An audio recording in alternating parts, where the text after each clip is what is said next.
18th. It is 8:30. It is my honor to welcome everyone here to the Finance and Fiscal Resources Committee. I'd like to welcome fellow commissioners, staff members, and guests who take their time to come to our meeting this morning. Thank you so much for being here. With that, we will open up with public comment. Is there any public that would like to address the board this morning? Please state your name, your address, and you will have 3 minutes to address the Finance and Fiscal Resources Committee. Welcome. Thank you very much. My name is Jim Townsend. I'm the treasurer for Alpine Township, and my address is 5047 Montauk, M-O-N-T-A-U-K, Comstock Park.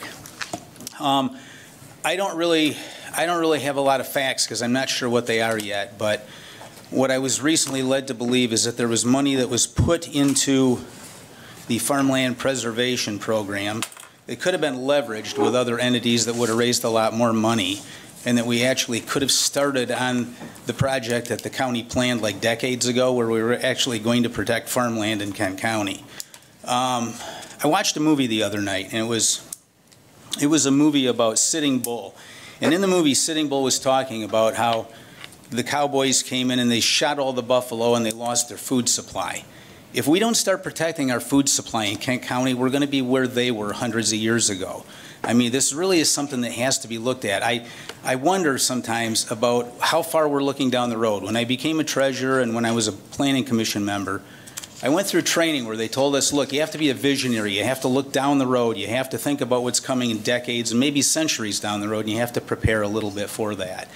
And if we get to the point where in 50 or 100 years our food supply is all coming from China, I don't think we did a very good job in preparing. So I would really encourage you to try to get this money back in there.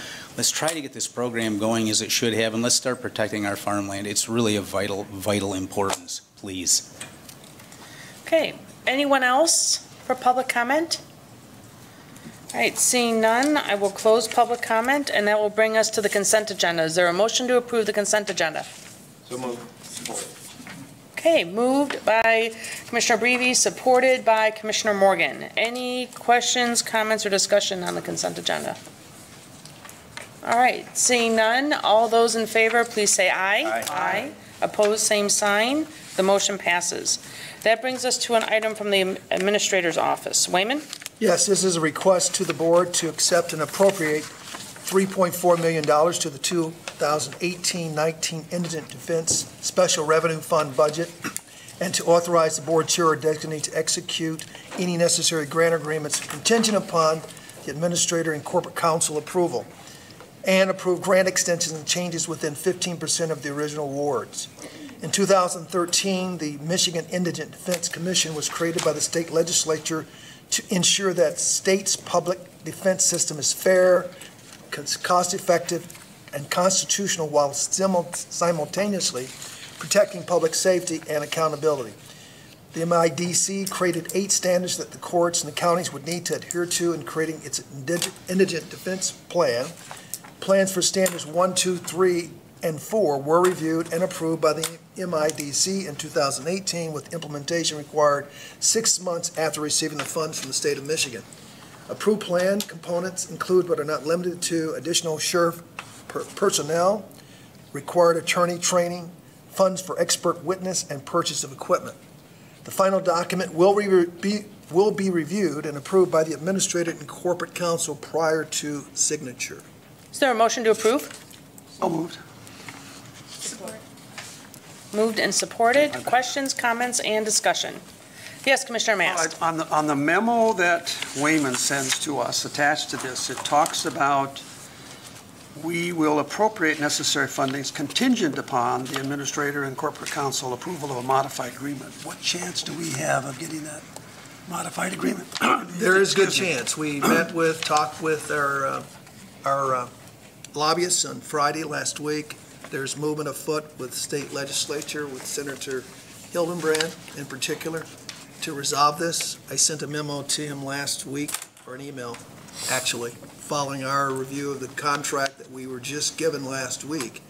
And so we are hopeful that MAC, along with the counties, Michigan Association of Counties, can, in fact, work with the legislator to get this changed through LARA, to the state. And Matthew, I don't know if you had anything more you wanted to add, or Linda Howe?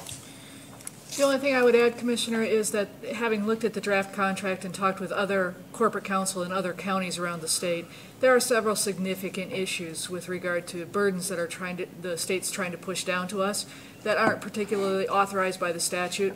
And so we're collectively pushing back through various avenues to make sure if the state wants that work done, that the state pays for it. So we're working through the issues right now. So when you say the state, it's the state departments, not necessarily the state legislature. I mean, the legislature put it It's both. correct. It'll be both. All right, okay. Well, hopefully it gets corrected. Matthew, do you have something you'd like to add? No, I think Linda and Wayman covered anything that I might add to it. Any other questions? All right, seeing none, all those in favor, please say aye. Aye. Opposed, same sign. That motion passes. That brings us to item number 4 from the Circuit Court. Wayman? Yeah, this is a request to recommend to the Board of Commissioners to accept and appropriate $243,000 from the State Court Administrative Office to the Special Projects Fund for a 17th Circuit Court Mental Health Court. On March 9, 2017, the Board of Commissioners accepted and appropriated a mental health court planning grant awarded by the State Court Administrative Office, SCAL. A mental health court is a specialized court docket for certain defendants with mental illness that substitutes a problem-solving model for traditional criminal court processing. Circuit Court submitted a request for $243,500 for implementation of a mental health court with the county. Grant dollars will be used to contract for the following services: program coordination, clinical support, incentives, data entry, program involvement, drug tests, and legal defense. The goals of the program include a reduction in recidivism for defendants and corresponding reduction in jail bed days. When fully operational, the court will have a caseload of 45 clients. It is anticipated that most, if not all, clients in the mental health court will be managed in the community while being engaged in treatment. The term of the grant is October 1, 2018 through September 2019. It is expected that the grant will be renewable. Is there a motion to approve? Support? Support. Moved and supported. Questions, comments, and discussion? Yes, Commissioner Hennessy. Can you just sort of walk us through how this will work, how people are identified? We've done this at the district court level, but now it's the circuit court. And just sort of walk me through the process. Sure. You're wondering how we find our participants, so to speak? Yeah, it can be any number of ways. We've got kind of the word out to the Bar Association, so those people, especially on our court-appointed list, if they have someone that they think would be eligible, they can request it. The prosecutor, who's kind of the gatekeeper of all the people that come to court in the criminal system, are represented on our I guess, committee. That's another way that they can find it. So basically, between those two things, if someone else wants to refer, they're eligible to. But again, everything kind of has to go through the prosecutor and our committee to make sure that they are a fit. So we're trying to get the word out as much as we can. That being said, if you notice, we have a capacity of about 45, just because of docket time and people and clinical availability, that type of thing. So. A slow build is in order as we're kind of still working out a few kinks in process. And Commissioner Mast? Well, I was just going to say, probably expand on that a little bit. So you've had some cases move through, and how have those worked, and what's far enough along that you have any Part of our committee, we actually have someone that's doing the research so that we can say, yes, this is effective, and hopefully to get into even more specifically of, with this population that are presenting these issues, these types of interventions are more effective. Right now, we've had about 20. We have a current caseload of 20 in the court. And any, I guess, evidence so far would be more anecdotal than real research-based, just because of the limited amount. However, I will share one anecdote. We have a defense attorney that's also part of the committee, and she was in my office last week, and she said what we're seeing is people that, her words, frequent flyers that are kind of in and out, and very rarely are they considered stable in their treatment, that sort of thing. She's saying that we are seeing more of that. Again, that's anecdotal, but she says it seems to be working in that regard. Like I said, of the 20, I think we've screened probably 40 people for the court. So again, I mean, some depending on the offense they've committed or the clinician's evaluation, probably are not a great fit. we are kind of standardizing those types of parameters as to who's going to come in and who's going to come out. But so far, it seems to be working. Like I said, I mean, we're again, I don't want to say too much because forward-facing, it's really looking good in the courtroom. However, you know, we are kind of figuring each other out, and the mental health system is figuring out the court system, and vice versa. And there's you know, a few tensions that naturally arise from that. But overall, I would say it's been a success in its first year in its infancy so far. Go ahead. Just got a follow-up question. In the contract that you have, or I guess the contract or the request, you've got only 6,600 listed for a contract with the Kent County Public Defenders. Is that enough, or do they get, because most of these people are probably with public defenders. Yeah, and we have a public defender. We have a defender at every session. So every Thursday afternoon, whether it is our committee meeting where we're discussing who's going to be in and who's not going to be in and what to do with the folks, or at the court hearings, which is every other Thursday, she is there. 6,600 is the limit that the state puts on it. So, you know, our own indigent defense budget through the state does supplement that, but not very much. I mean, we've worked really well with the Defender's Office, so. So it is one single public defender that's kind of assigned to the mental health court? Correct. Yep. That's good. There. Now, Okay. if someone has retained counsel, then obviously they're welcome to come as well. Okay, so. okay. Commissioner Bukowski? Thank you, Chair. You partly answered my question related to the evaluation. So are you confident it's a sufficient level of evaluation to answer those questions, that we're going to have better outcomes and cost savings? Just that we have a sufficient level of evaluation to drill into those? Yeah, we're dealing with people that have, I guess, contracting, and it's through the Network 180. So they're the same group that evaluates a lot of what Network 180 is doing. So yeah, and he's there at every meeting as well, kind of taking notes. And yeah, we thought to kind of set it up in a way that was kind of baked into what we're looking at. So yeah, hopefully in a year from now or 2 years from now, we're going to have a lot better, you know, outcomes. Yeah, this is making a difference. And then again, on top of that, the most bang for the buck, so to speak. You know, what interventions work best for certain presenting issues and problems. Commissioner Hennessy? Is this all funneled to one judge who will become sort of the expert in handling these types of things? Yep. Judge Rossi is the judge that's with the mental health court, and he, like I said, I mean, he's taken every Thursday afternoon of his docket that's devoted to this. So 1 week it's where we screen the clients, or we talk about the participants, and then the next week is the actual court sessions where we all come into court and we, you know, put an order on things that we need to, or give them a, hey, you're doing great, that type of thing. It's a much more therapeutic and I guess working with them type of thing than a punitive way of doing court, as all specialty courts are. Commissioner Antor? Thank you, Chair. It says here where the grant dollars will be used to contract for the following services. There's quite a few noted here. What's our current capacity to serve those requests in a timely fashion? I'm not sure I understand the Well, it says that the following service, program coordination, clinical support, incentives, data entry, like clinical support, I guess, specifically. Yeah. What's our capacity right now? Right now, we're using, again, the initial grant that we got covered our program coordinator and our liaison with Network 180, so to speak. So these are the folks that, again, are doing the collection and doing the research. And also, we have a clinician that's on staff, and she's the one that's kind of guiding the services, so to speak. But they also have case managers over at Network 180. I mean, these our participants are usually part of the system.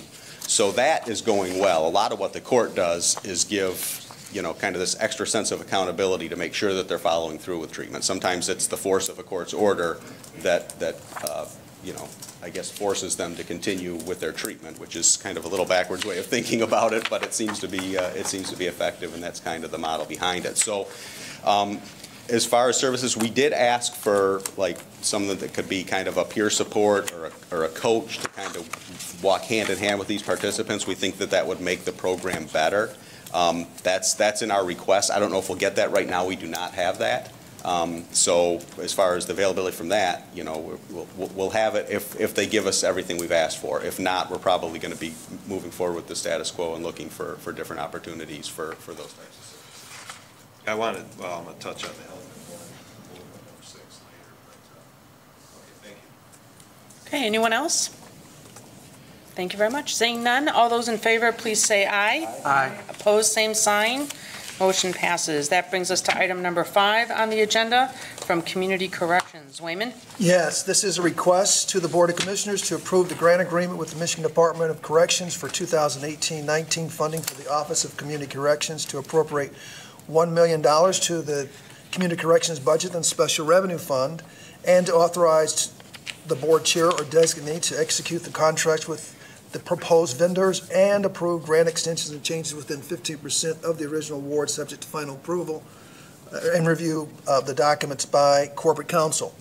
On May 24, 2018, the board approved the Community Corrections Comprehensive Plan and application for funding under PA 511 of 1988, which provides grant funding from the state to administer and operate programs that provide alternatives to incarceration for offenders. Funding will be provided to the following local programs: Alternatives Directions, Court Services, Cognitive Behavior Training Services, Homeward Bound, Bergwies Psychological Services, Arbor Circle, Family Outreach Center, Women's Resource Center, Jail-Based GED Services, Catholic Charities, and the 61st District Court. Funds have also been included in the Office of Community Corrections budget for the Kent County Court Services Department and the Kent County Sheriff's Department Correctional Facility.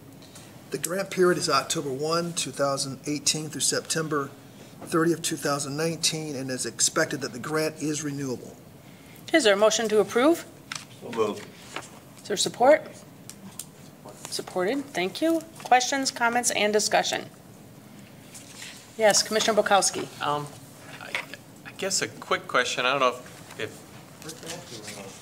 Andy's here. oh, Andy's here. Oh, there's Matthew. But just within the list of services that I guess the thought came up in the previous, item as well. I've heard a lot about a almost crisis of the lack of psychiatrists in our community. Is that like having an impact on this kind of program, and like where is that true, or is it just myths, or what, like at that level of when folks need that much support, it's like, yeah, just tough. It is a need within the population that we serve, because we do serve primarily felony probationers in Kent County, and there is a definite need for psychological care in that community. We've started to kind of move in that direction with some of the programming that we do provide. It may not be necessarily contracted with a psychologist or a psychiatrist directly, but we do provide some mental health programming, especially a co-occurring mental health program where individuals with a co-occurring mental health and substance abuse disorder condition can participate. We have several programs that do provide counseling and services in that nature, so we are moving in that direction. All right, thank you. Yep. Yes, Commissioner Hennessy. It made a mention with the correction. For essentially a jail stay of 5 days, up to 5 days for OUIL third offenders. It's a small pot of money, approximately $5,200. That is based on changes to the CJRP County Jail Reimbursement Program that were made a number of years ago. In years prior, and this is at least 8-9 years ago, counties were able to invoice or submit reimbursement to the state for housing OUIL third offenders instead of for them staying in our local county jails instead of sending them to prison. The state did away with that because it did not reach other criteria or eligibility criteria for other offenders. That pot of money is essentially a way of having the counties buy into the changes that were made. So what it does is it provides money for housing for offenders to be assessed while they're in jail. Andy, could you So it's a small pot of money. Andy, could you describe what OUIL is? Oh, I'm sorry. They'll be attached with the acronyms afterwards. Oh, yeah, drunk driving third. So, drunk drivers, sorry. So they're not in a segregated housing? No, it's just to, identify who they are for the up to 5-day period? yep, to identify them and to provide assessment to see what services they may need, that sort of thing. So, Anyone else? Okay, thank you. Seeing none, all those in favor, please say aye. Aye. Opposed, same sign. Motion passes. That brings us to agenda item number 6 from the Health Department. Wayman? Yes, this is a request to the board to accept and appropriate $28.7 million to the 2018-19 Health Fund budget and to authorize the board chair or designate to execute the grants and approve grant extensions and changes within 15% of the original awards. The attached listing identifies the various health department programs and applicable funding sources for each program for budget year 2018-19. The Michigan Department of Health and Human Services funds the comprehensive planning and budgeting contract, which is an annual agreement between the state and the county for $22.8 million. The agreement provides certain required public health services, including immunizations, infectious and sexually transmitted disease control, hearing and vision screening, food protection, drinking water, and on-site sewage monitoring, as well as several other state-funded programs. The Health Department administers several other grant programs totaling $1.5 million. These grant programs include the refugee grant programs with the Michigan Department of Health and Human Services, substance abuse prevention programs with the Lakeshore Regional Entity and Network 180, a lead hazard control grant from the City of Grand Rapids, and environmental health inspection programs with the Michigan Department of Health of Environmental Quality. The Health Department also provides services that are funded mainly through fees and general fund appropriations. These programs include the animal shelter, the health education and promotion, and laboratory services. The total funding for these programs is $4.3 million. Okay, is there a motion to approve? Is there support? Support. Thank you. Moved and supported. Questions, comments, and discussion? Yes, Commissioner Hennessy? I always have a question. So this is part of the state budget that, the state budget portions need to be approved by October 1st. That includes that, but it includes our other county general funds. This is sort of making a decision on our 2019 budget as well for the health department? That is correct. Yes. So we're getting ahead of, we have two different budget years that we're dealing with the state of Michigan, and of course, general fund items that were presented this morning. But in the total, in entirety, there's about $28.7 million of total funding that's being requested.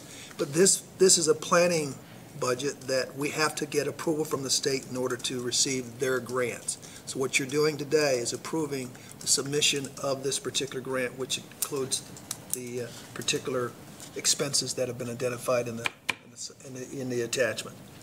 I don't know if you want to add more to that, but we are on somewhat of a two-cycle system here. We changed it the way that we do the October 1 budget a couple of years ago, but this is our process to get our documentation in front of the state for approval to allow us to receive the dollars that we receive from the state. Oh, okay, I'm getting that. But it does commit us in terms of what we're putting into the 2019 budget at this point, even as we just had our first work session this morning on the budget, haven't gotten into all the details yet. Correct. Correct. And then, of course, we're talking about dollars that we are receiving from the state that we're going to be reimbursed for, primarily in this document. That's correct, yes. The state has provided us with their budget for Kent County for the fiscal year 2019, and that's what we have before us today, along with what we project in Medicaid reimbursements for the fiscal year as well. Commissioner Mast? I was going to say, Darrell's term for that was a bifurcated budget process, yes, because yes. we approved 4 funds in October, right, or prior to October, and then we formally approved them in our meetings in October. It's the DHS budget and then the health department budget. Those are the two budgets. Yeah, we've been doing that for years.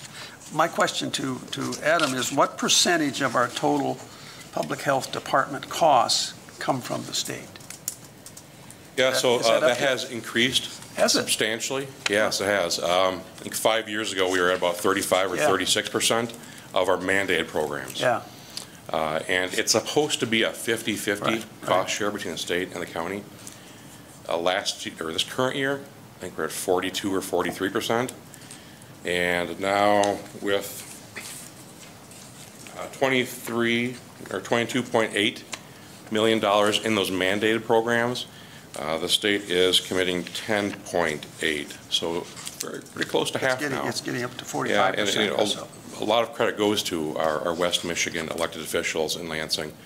And Senator McGregor in particular, as chair of the HHS Budget Subcommittee, added, I think, $4.5 million to this line statewide. So Okay. we're pretty close to 50% now. Well, and I think MAC has always been pushing that. Michigan Yeah. Association of Counties. Yeah, it used to be low, yeah. Well, that's good news, okay. Okay, Commissioner Antor? Thank you. Hope this is the appropriate time to talk about this. You know, we just got done listening to the Regional Director of Health and Human Services, talking about the opioid problems. It's epidemic. Our medical examiner said the same thing. We saw the spike in his budget. And yet, I believe, if the information is correct, we only have one clinic currently servicing this area. That's the Cherry Street Clinic. And we do have a new facility at 5500 South called MedMark. They have not been, they're able to do all the things, they do it all across the country. And they've never run into a problem before of getting the correct certification to treat people that are coming in with Medicaid, Medicare. And so when they, you know, broke ground here, put this clinic up, they said we've never had that problem. Literally, they cannot treat anybody right now. And I'm wondering, I know you're aware of it, where are we at in a timeline of getting them certified? I think there's like a 6-year window for new applicants to come in. Is there any way we can get around that? Because we can't, and I'm not putting this on you at all, Adam, but if we're going to continue to listen to all this rhetoric about epidemics, and why do we have lines coming out of one clinic when we have a perfectly good clinic that's built state-of-the-art and we can't put anybody through it? It's a great question. And the opioid epidemic is a crisis for our community and communities across the country. I had a conversation with Director O'Brien last week. We touched on that a little bit. We're working to try to find out what is the obstacle. Having access to medically assisted treatment, the type of treatment that you're speaking of, is one of the bottlenecks in our community. And we need to do what we can to remove those bottlenecks as quickly as possible. So we're working right now to try to understand what that challenge is and to get it removed. My fear is because there's been so much rhetoric about the need, and then to have somebody shut out for some reason that we're not exactly sure about, I got a feeling this might end up in court, and I hate to see that happen because then we're talking about more costs, and this should be fairly simple, I would think, to make some sort of a altered the way we normally do business because we're at epidemic point, to let this group do what they do. So anyhow, I appreciate the fact that you're on it. I know I keep getting phone calls on this, and where are you at? And I said, well, I'll bring it up. So here I am bringing it up. I wasn't aware of this a week ago, that we only had one clinic in this area servicing. But I do know, traveling down there, they've got lines coming out the door at 6 o'clock in the morning because these are all people that work regular jobs. And it's just amazing how many people are coming, you know. Thank you for those comments, Commissioner Antor. And something that Wayman and I and a number of others have been working on is what we're calling the Kent County Population Health Consortium, where we are pooling our energies here with a number of other community partners, including Grand Valley and HealthNet, and the major healthcare providers in the community as well, to identify or to reaffirm what our community's health priorities are. And what the needs assessment has told us, it's mental health and substance use disorder, in particular opioids. And that group, consisting of the executives of those hospitals and other nonprofits and the county have really identified those two issues as priorities: mental health, in particular suicide, and substance use, and in particular opioids.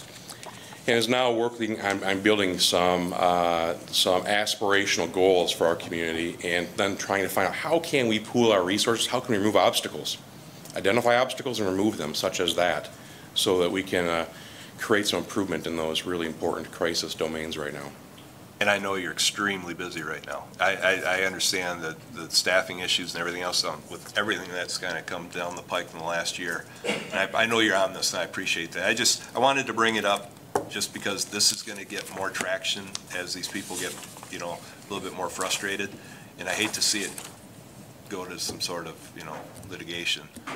I don't know if they have anything to stand on that or not, but this can be an expensive process finding out for both sides, so thank you. Commissioner Bukowski? Thank you, Chair. Thank you, Adam. Definitely echo, Commissioner Antor's comments about how your department is definitely working extremely hard to address the basics as well as the unfortunate crises that pop up and that have popped up. That being said, just looking at the numbers, since coincidentally we got the budget book this morning, and page 36 in that had the health fund, or the health special revenue fund, it looks like, and again, kind of with Commissioner Hennessy's comment about when are carts and horses in the right order. So with this motion, we approve a 5.1% increase in the general fund allocation, because it looks like, that this current year is 6.9 million, and the proposed is just shy of 7.3 million. So that additional 300,000, is that earmarked for anything particular, or is that the increased cost? I mean, why needed more general fund with the state kicking up its percentage? Yeah, so I'd have to look at our budget in its entirety to find a really good answer for you. I know about half of that is returning some money to our Emerging Issues Fund. If you recall, last year we generally carry a couple $100,000, maybe 225, I think is what we had last year.